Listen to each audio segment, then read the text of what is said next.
Kamusta po sa inyong lahat? Ako si Dr. Renato Bagani. At ngayon, tatalakayin natin ang paksa kung paano mababawasan ang madalas na paggising sa gabi para umihi. Ang paggising ng 2 o 3 beses bawat gabi para umihi ay hindi lang nakakainis. Tahimik nitong ninanakaw ang iyong tulog, pinapahina ang iyong puso at iniiwan kang pagod buong araw. At paano kung sabihin ko sa iyo na ang isang malusog na gawi sa gabi ay maaaring nagpapalala pa ng sitwasyon? Bilang isang doktor na malapit na nakikipag-ugnayan sa mga nakakatanda, napakarami na akong nakitang senior na tahimik na nagdurusa. Sinisisi ang edad gayong sa katotohanan. Ang kanilang kinakain sa gabi ang sanhi nito. Ngayon, ipapakita ko sa inyo ang 3 pangunahing superfoods na natural na makakatulong sa inyong pantog. Magbabawas sa mga biglaang pagpunta sa banyo sa gabi at tutulong sa inyong makatulog ng 6 hanggang 7 oras nang walang istorbo. Bago tayo magsimula, nais kong malaman kung saan ninyo pinapanood ang video na ito at anong oras na dyan sa inyo. Paki-share sa mga komento sa ibaba. Pinabasa ko talaga ang bawat isa at mahalaga ang inyong kwento.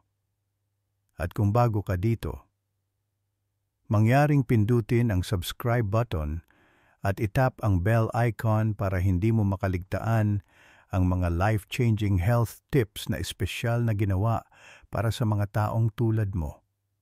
Magsimula na tayo. Ang iyong mahimbing na tulog ay maaaring isang kagat na lang ang layo. Pagkatapos ng edad na 60, maraming nakakatanda sa buong India ang tahimik na napapansin ang isang kakaibang pattern sa kanilang pagtulog. Natutulog kang pagod. Mabigat ang iyong mga binti. Ang iyong isip ay umaasa ng pahinga. Ngunit pagsapit ng 2 mem o 3 mem, bumabalik ang tawag ng kalikasan. Naglalakad ka papuntang banyo. Minsan ay tulog-tulugan pa. Nag-iisip kung bakit hindi na ako makatulog tulad ng dati. Pakiramdam mo ay pagtanda ito. Isang bagay na nangyayari lang sa paglipas ng panahon. Ngunit sinasabi ng siyensya na may higit pang nangyayari sa loob ng katawan. At kapag naunawaan mo ito, maaari mong dahan-dahang kontrolin ang sitwasyon. May isang espesyal na hormone sa ating katawan na tinatawag na vasopressin. Ang trabaho nito ay sabihin sa mga bato kidneys. Bagalan ang trabaho sa gabi. Hayaan ninyong matulog ang taong ito. Sa mga nakababatang taon, ang hormone na ito ay gumagana ng mahusay. Binabawasan nito ang produksyon ng ihi sa gabi. Kaya, ang pantog ay nananatiling kalmado habang tayo ay nagpapahinga. Ngunit pagkatapos ng edad 60, ang antas ng vasopressin ay tahimik na nagsisimulang bumaba at ang mga bato ay patuloy na nagsasala ng tubig kahit na tayo ay tulog. Hayaan ninyong ibahagi ko ang kwento ni G. Singh, isang retiradong guro mula sa Punjab. Sa edad na 72, natagpuan niya ang kanyang sarili na gumigising tuwing 3 kahit na kaunti lang ang kanyang iniinom. Akala niya ay normal lang ito. Dahil lang ito sa edad ko, sabi niya. Ngunit nang suriin namin ang kanyang dami ng ihi at pattern ng pagtulog, naging malinaw ang katotohanan. Nawala ng kanyang katawan ang kontrol sa gabi dahil hindi na sinusuportahan ng vasopressin ang mahimbing na pahinga. Isa pang mahalagang pagbabago ang nangyayari sa loob mismo ng pantog. Noong mas bata ka pa, maghihintay ang pantog hanggang umabot ito ng 400 hanggang 500 ml bago magpadala ng senyales na kailangan ng umihi. Ngunit ngayon sa edad na 65 o 70, maaari na itong magpadala ng senyales kahit na 150 hanggang 200 ml pa lang ang naipon. Yan ay halos kalahating baso lang ng tubig. Ibig sabihin, nagigising ka hindi dahil puno na ang iyong pantog, kundi dahil ito ay naging mas sensitibo dahil ni ikati. Natatanggap ng iyong utak ang senyales na iyon ng mas maaga at ang iyong pahinga ay muling naaabala upang mas maging mahirap ang sitwasyon. Maraming nakakatanda ang hindi namamalayan na sumusunod sa mga gawi na nagpapalala sa problema. Ang pagkain ng hapunan ng automobilinapi, pag-inom ng tsaa ng 90 down po, o pag-inom ng isang buong baso ng gatas bago matulog. Lahat ng ito ay nagdaragdag ng likido sa sistema. Paghiga mo, aktibo pa rin ang iyong mga bato at nagsisimula ng mapuno ang pantog habang ang iyong katawan ay gustong magpahinga. Ito ay isang tahimik na pattern na nauulit sa mga tahanan mula Chennai hanggang Lucknow nang walang sinuman ang nakakaalam ng tunay na sanhi. Ang magandang balita ay hindi mo ito kasalanan. Walang nagturo sa atin kung paano iakma ang ating mga gawi habang tumatanda ang katawan. Ngunit ngayong alam mo na kung ano ang nangyayari sa loob, maaari kang magsimulang magbago ng dahan-dahan.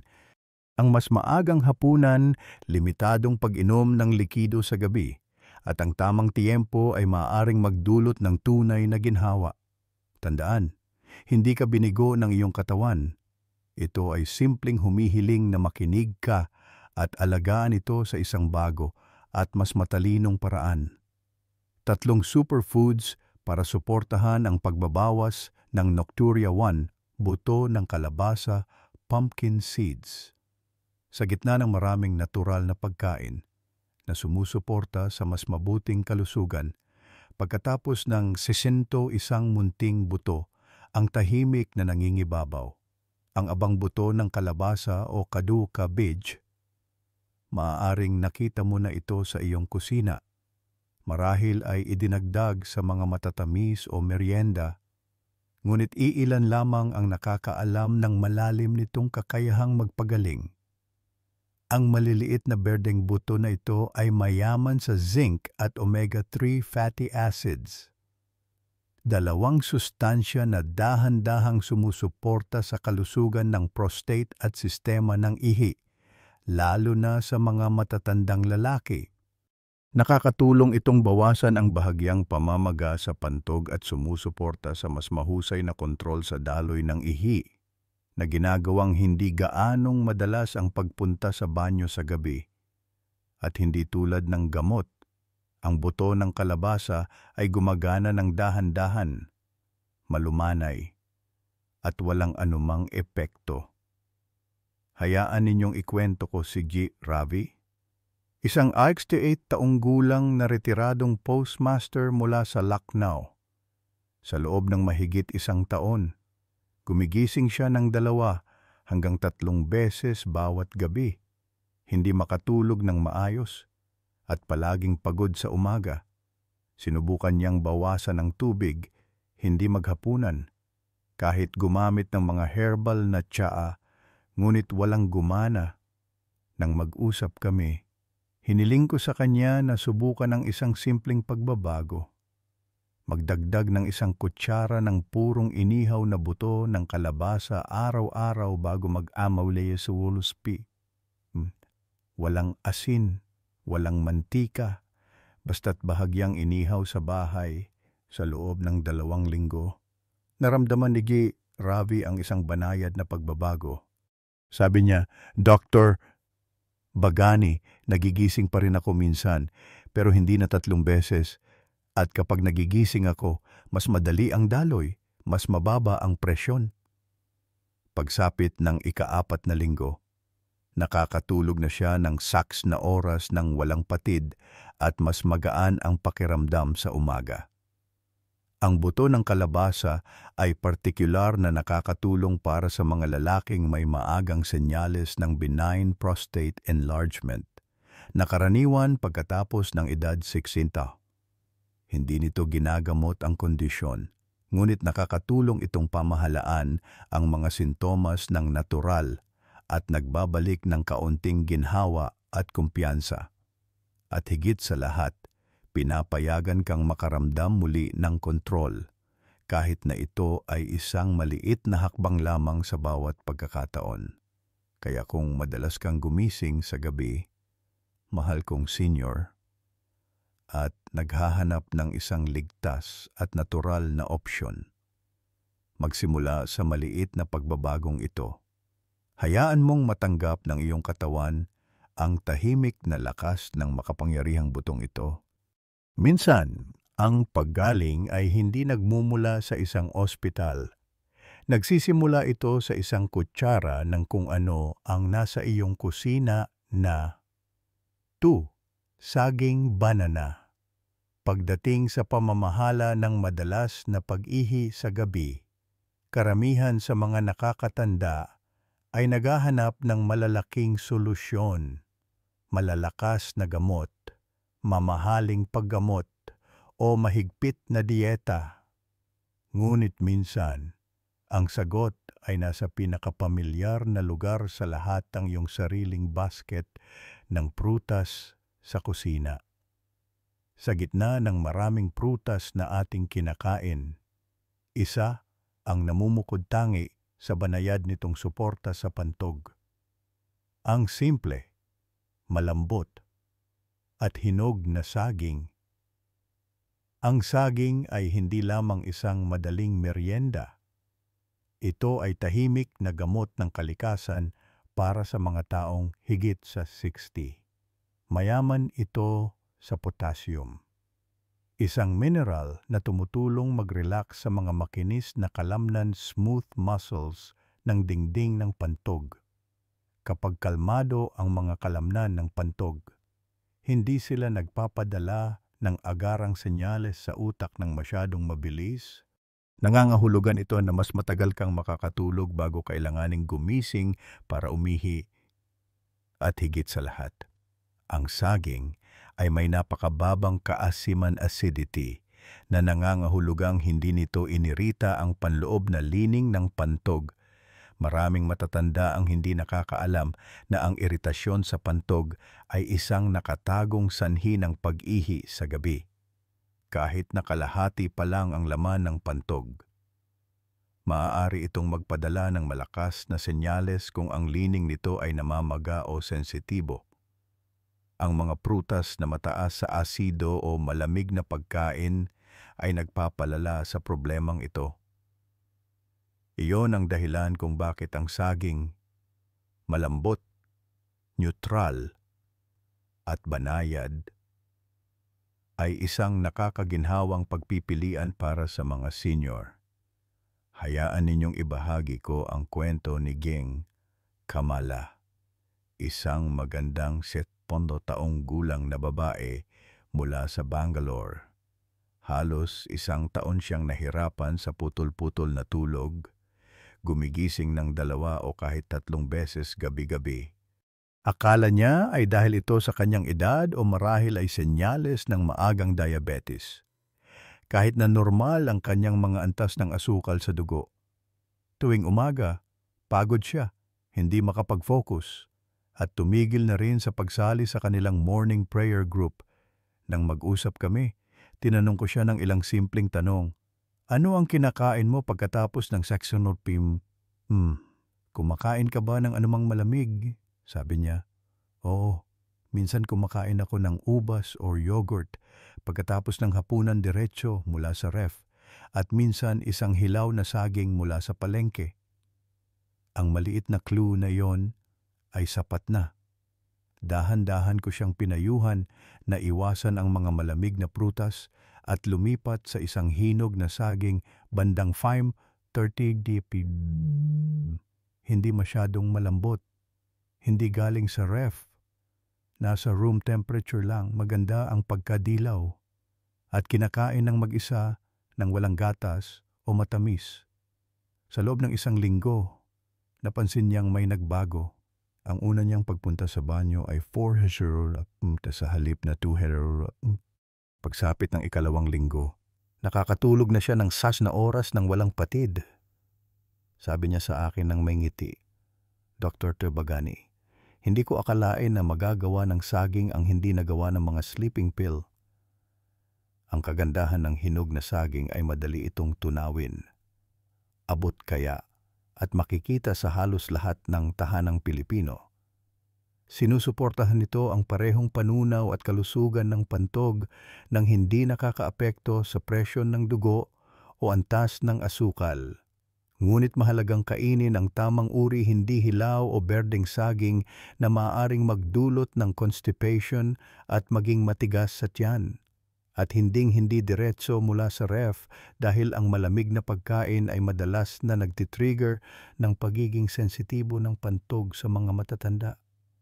Kaya, mahal kong kaibigan, kung naghahanap ka ng natural at mainit na paraan upang matulungan ang iyong pantog na magpahinga sa gabi, subukan ang simpleng pagbabagong ito.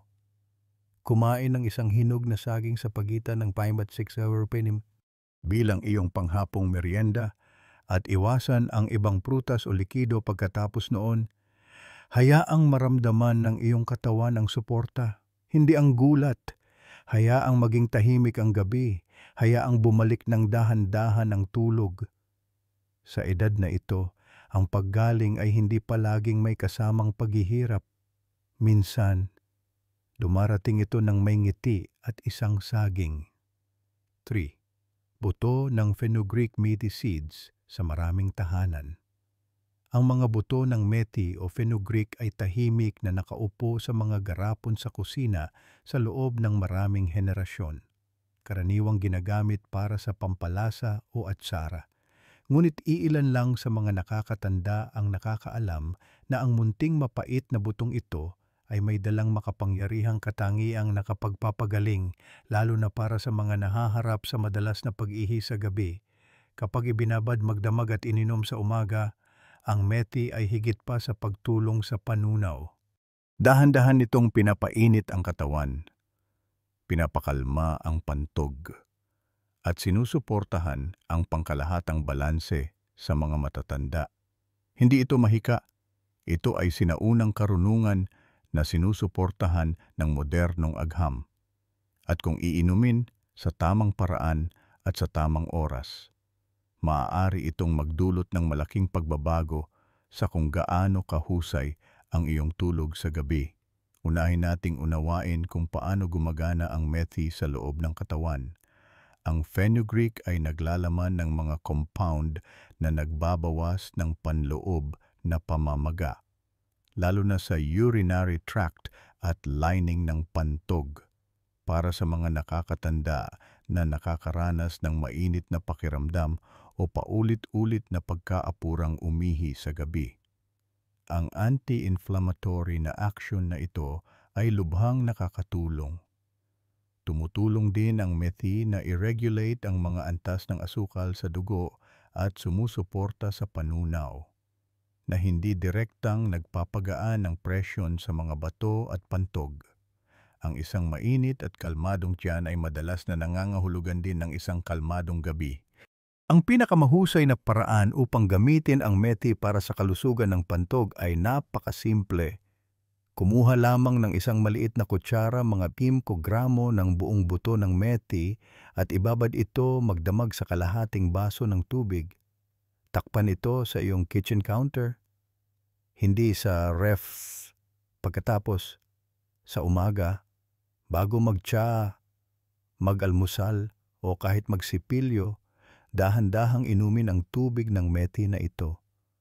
Maaari mong nguyain ang mga buto kung gusto mo o salain ang mga ito. Parehong paraan ay ayos lang. Ngunit may isang napakahalagang tuntunin. Huwag kailanman uminom ng tubig ng methi pagkatapos ng humidity. Bakit? Dahil bahagyang pinasisigla ng methi ang paggana ng bato at maaaring magpataas ng produksyon ng ihi. Ang pag-inom nito sa gabi ay maaaring makagambala sa iyong pagtulog sa halip na suportahan ito. kaya palaging limitahan ang gawaing ito sa madaling araw. Mainam bago mag-7 na siguro, ma'am. Iyon ang oras na ang katawan ay pinakahandang tanggapin ito. Hayaan ninyong ikwento ko si Tia Sushila, isang 74 taong gulang na lola mula sa Pune. Halos 2 taon na siyang nahihirapan sa madalas na pag-ihi. Kahit na mas kaunti ang iniinom niyang tubig sa gabi, gumigising pa rin siya ng 2 segundos at pagkatapos ay muli ng patatagenda ng mi. Sabi niya sa akin na may pagod na mga mata. Pakiramdam ko hindi ako pinapahinga ng pantog ko kahit hindi pa ako puno. Sinubukan niya ang mga sleeping pill, pagtigil sa tsaa, pag-iwas sa hapunan. Ngunit walang nakatulong. Isang araw sa isang community health camp, ipinaliwanag ko sa kanya ang kapangyarihan ng ibinabad na tubig ng methi. Nagulat siya. Ito lang may methi ako sa kusina. Nagsimula siya kinaumagahan. Isang kutsarang ibinabad. Ininom pagsikat ng araw. Sa loob ng 1 linggo, 1 beses na lang siyang gumising sa gabi. Sa pagtatapos ng 3 linggo, nakakatulog na siya ng 6 na oras nang walang patid. Sinabi niya sa akin kalaunan nang may magkadaupalad, "Doktor, bagani, pakiramdam ko ay naibalik ko ang aking umaga." Ang kagandahan ng remedyong ito ay abot kaya, madaling makuha, at pinagkakatiwalaan na sa mga tahanan. Walang kemikal, walang reseta, kailangan lang ng tamang oras, disiplina, at banayad na tiwala sa iyong sariling katawan.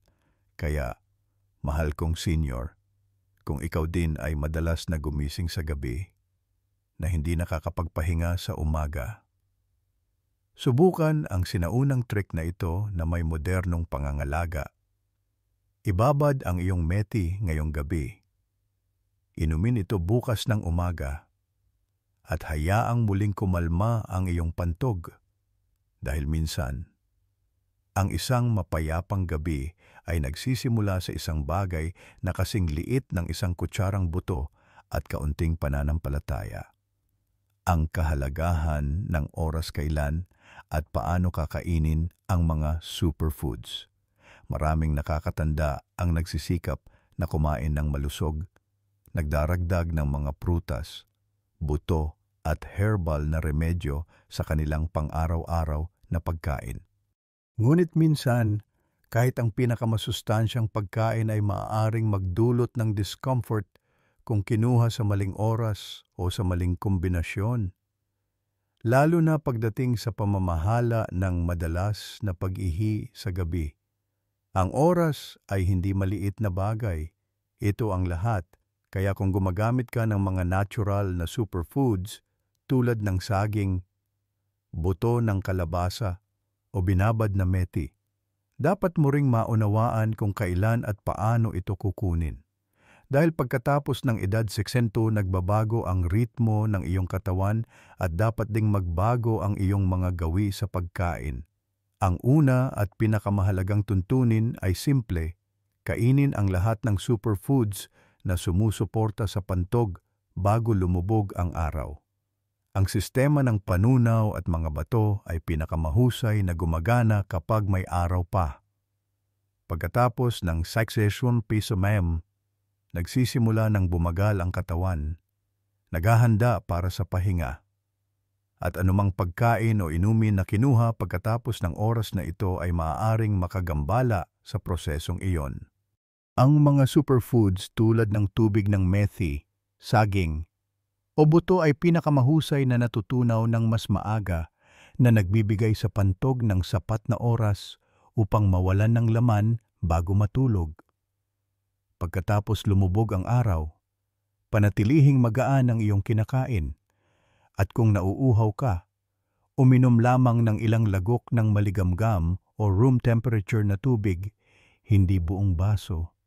Ang pangalawang karaniwang pagkakamali ay ang pagsasama-sama ng mga malusog na pagkaing ito sa mga maling bagay, lalo na sa gatas, matatamis, o mabibigat na hapunan. Halimbawa, may ilang nakakatanda na kumakain ng saging na may gatas o pagkatapos ng matamis. Iniisip na magbibigay ito sa kanila ng lakas. Ngunit ang kombinasyong ito ay madalas na humahantong sa kabag, bloating, o hindi pagkatunaw ng pagkain, lalo na sa mga matatanda na mas mabagal ang panunaw. Kapag bloated ang tiyan, pinipindot nito ang pantog at kahit maliit na dami ng ihi ay maaaring maging apurahan. Iyon ang dahilan kung bakit ang mga prutas tulad ng saging o bayabas ay dapat kainin ng mag-isa, hindi bababa sa 1 oras bago o pagkatapos ng anumang pangunahing pagkain. Hayaan ang bawat pagkain na gawin ang trabaho nito nang walang abala mula sa mabibigat o malalagkit na kombinasyon. Hayaan ninyong bigyan ko kayo ng isang simpleng pang-araw-araw na schedule na susundan batay sa mga tunay na resulta mula sa mga senior na nakatrabaho ko sa Delhi, Pune at Chennai. Maaga sa umaga bago magtsaa o almusal, inumin ang iyong tubig ng Meti 5G ng binabad na buto sa kalahating baso ng tubig. Gitnang umaga 9:00 AM. 12:00 noon. Mag-focus sa hydration. Dahan-dahang uminom ng tubig. Tanghalian 12:30, 1:30 PM ang iyong pangunahing pagkain. Panatilihin itong magaan ngunit balanse. PM9 PM. Masiyahan sa iyong superfoods, isang hinog na saging at isang kutsara ng inihaw na buto ng kalabasa. Ang tiempo na ito ay nagbibigay daan sa iyong katawan na maabsorb ang mga benepisyo at magsimulang bumagal ng payapa sa gabi. Pagkatapos ng 7 PM, bawasan ang pag-inom ng tubig. Ilang lagok lang kung kinakailangan at walang prutas, gatas o tsa. Ang routine na ito ay maaaring mukhang maliit, ngunit nagdudulot ito ng malalaking pagbabago. Naaalala ko ang isang matandang mag-asawa mula sa Ahmedabad na sumunod sa planong ito sa loob lamang ng 10 araw. Sinabi nila sa akin ng may kagalakan, "Dr. Bagani, sa unang pagkakataon sa loob ng maraming taon, pareho kaming nakatulog ng 6 oras nang hindi gumigising kahit isang beses. Ang binago lang nila ay ang oras, hindi ang pagkain mismo. Mahal kong kaibigan, ang iyong katawan ay matalino, ngunit kailangan din nito ang iyong tulong. Kung makikinig ka sa ritmo nito, bibigyan mo ito ng pagkain kapag humihingi ito, at hahayaan mo itong magpahinga kapag gusto nito. Nagiging mas madali ang paggaling. Kaya huwag lang pumili ng superfoods. Piliin ang tamang oras at tamang paraan upang tamasahin ang mga ito. Ganyan mo ginagawang gamot ang mga simpleng buto at prutas. 3 simpleng gawi para sa mahimbing na pagtulog, kahit na kumakain tayo ng tamang pagkain sa tamang oras. Ang isang mahimbing na tulog sa gabi ay madalas na nakasalalay sa higit pa ang ating pang-araw-araw na gawi. Ang maliliit na routine na sinusunod natin nang hindi iniisip para sa mga nakakatanda. Ang mga simpleng pagsasaayos sa pamumuhay na ito ay maaaring gumawa ng pagkakaiba sa pagitan ng paggising ng 2 o 3 beses o pagtulog ng 6 na payapang oras nang walang istorbo. Ang paraan ng pagtulog. Iminumungkahi ng mga eksperto na ang pagtulog na nakatagilid sa kaliwa ay maaaring mabawasan ang presyon sa pantog at mapabuti ang panunaw ng sabay. Maglagay ng malambot na unan sa pagitan ng iyong mga tuhod at magsuot ng maluwag na damit pantulog na gawa sa koton para makahinga ang iyong katawan. Ang iyong gabi pagkatapos ng hapunan.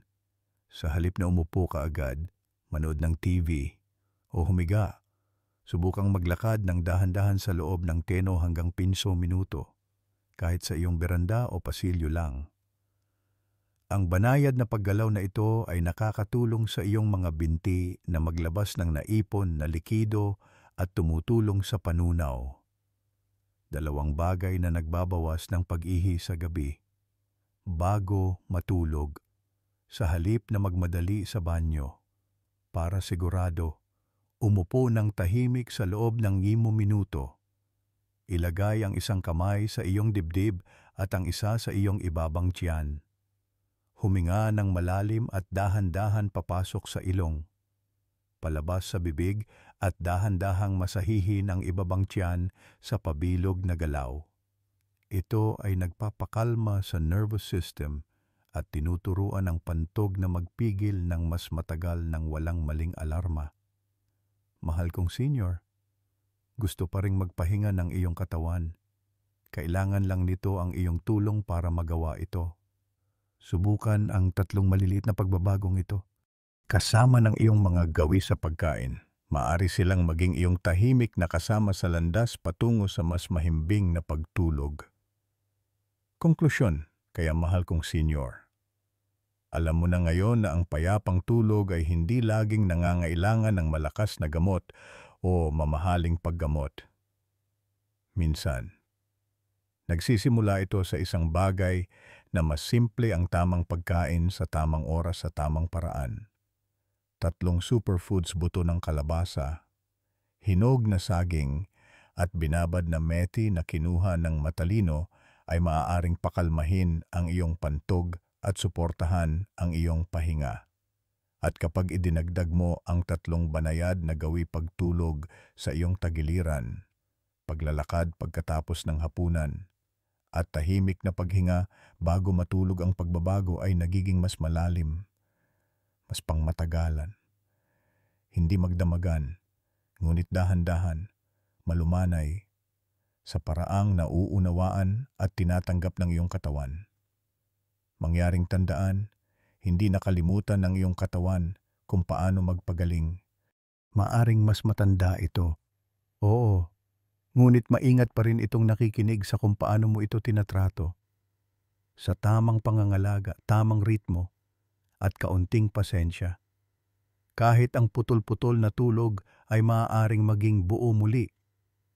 Hindi mo kailangang tanggapin ang mga hindi mapakaling gabi bilang iyong kapalaran. Kailangan mo lang magsimula ng dahan-dahan, isang maliit na pagbabago sa bawat pagkakataon. Kung naantig ka ng mensaheng ito at handa ka ng subukan, i-type lang ang salitang pag-asa sa mga komento. Ang isang salitang iyon ay maaaring magbigay inspirasyon sa iba na tahimik na nakaupo tulad mo. At kung nakatulong ang video na ito, mangyaring mag-subscribe sa channel at ibahagi ito sa isang taong mahal mo, ang iyong kapatid, kapitbahay, o kaibigan sa walking group. Sama-sama nating ibalik ang mahimbing na tulog sa ating buhay, isang gabi sa bawat pagkakataon. Naway ang iyong susunod na pagtulog ay maging malambot, malalim at tunay na nakapagpapahinga.